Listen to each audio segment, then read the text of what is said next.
വൃക്ഷങ്ങളും മൃഗങ്ങളും നിറഞ്ഞ കാട്. അവിടെ താഴ്വരയിലുള്ള ഒരു കുളത്തിലായിരുന്നു പച്ചത്തവള പാർത്തിരുന്നത്. കുളത്തിൽ വെള്ളം കുടിക്കാൻ ഒരു കടുവ വന്നു.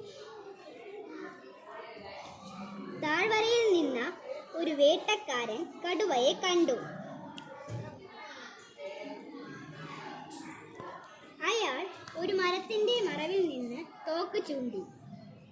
പെട്ടെന്ന് പച്ചത്തവള കുളത്തിൽ നിന്നും കുതിച്ചു കയറി മരത്തിനടുത്തെത്തി.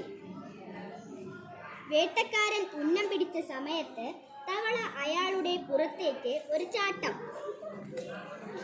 അയാളുടെ ലക്ഷ്യം തെറ്റി. ശബ്ദം കേട്ട് കടുവ ഓടി രക്ഷപ്പെട്ടു. പിറ്റേന്നു തന്നെ കടുവ പച്ചത്തവളയെ കണ്ട് തന്നെ രക്ഷിച്ചതിന് നന്ദി പറഞ്ഞു. ഈ വിവരം വനത്തിലെല്ലാവരും അറിഞ്ഞു. തവള കാട്ടിൽ പ്രശസ്തനായി. ദിവസങ്ങൾ പിന്നെയും കഴിഞ്ഞു.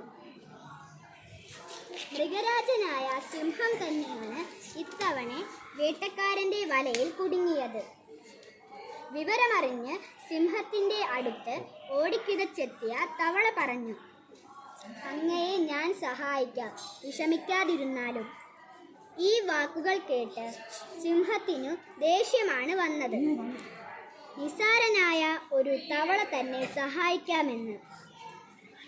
സിംഹം മുരണ്ടതല്ലാതെ മിണ്ടിയില്ല. പച്ചത്തവള അത് കാര്യമാക്കി എടുത്തില്ല. പച്ചത്തവള എലിയെ വിളിച്ചു വരുത്തി. തവള പറഞ്ഞതനുസരിച്ച് എലി വല കടിച്ചു മുറിച്ച് കഷ്ണങ്ങളാക്കി. മൃഗരാജൻ സ്വതന്ത്രനായി. സിംഹം ഗുഹയിലെത്തി. സിംഹം അന്ന് ഒരു കാര്യം പഠിച്ചു. ഒരു ജീവിയും നിസ്സാരനല്ല. പരോപകാരമാണ് എല്ലാ ജീവികളും പഠിക്കേണ്ട പാഠം.